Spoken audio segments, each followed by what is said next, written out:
मला येडं म्हणत होती. मी येडा आहे पण इतका. आणि मी 10 वर्षापूर्वी तुम्हाला बोंबलत होतो हुंडा बंद होईल. आणि मी 10 वर्षापूर्वी बोंबलत होतो बायको मिळणार नाही. बायको ज्यांचे लग्न राहिले त्यांनी स्वप्नात सुद्धा हा विचार करायचा नाही. त्यांनी आता असेच दिवस काढायचे, कोणता तरी फोटो ठेवायचा. बायको नाही. रेंज गेली काहींची, रेंज काहींचा डिस्प्लेच गेला, चित्रच दिसणार. काहींचे तर मंगळवारी लग्न झाले, गुरुवारी जे नवरी गेली आलीच नाही, म्हणजे जे पहिल्या नवरीच्या घरी गेली. आणि मी तुम्हाला 10 वर्षापूर्वी बोंबलत होतो रक्ताचे नाते संपतील. कुठे नाते, कुठे बहीण, कुठे भाऊ, कुठे बहीण.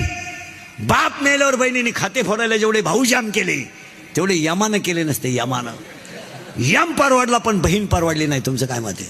या दिसत्यात फक्त अशा. यातल्या 15 जणी अशा आहेत भावाशी बोलत नाही, अशा माया पुढे बसले टाकता.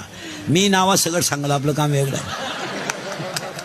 फक्त भामट्याची दुनिया वावळी ते भावरा आहे. काय गाजर वावळी ते भावरा आहे. बायपासमध्ये ना हायवेमध्ये ज्यांच्या जमिनी गेल्या, हसण्यावारी गोष्टी न नका पैसे परत गेलेत. नाही गेले. बहिणीने सह्या केला नाही, पैसे परत गेलेत. कुठे बहीण, कुठे भाऊ, फक्त चाललंय, पैसे परत गेले. पाया पडला भाऊ, पाया. अरे एखादी बहीण म्हणली असती मी सही करते, माझ्या मुलीच्या लग्नाला मदत करताना केली असती, मला घर बांधायला मदत करताना केली असती, माझ्या मुलाच्या शिक्षणाला मदत करताना केली असती. रक्ताचे नाते संपून टाकलेत लोकांनी. 50% लग्नांमध्ये सक्का मामा राहिला नाही. एक नवीन अवलादीचा मामा तयार झाला आपल्याकडं, गुरु मामा.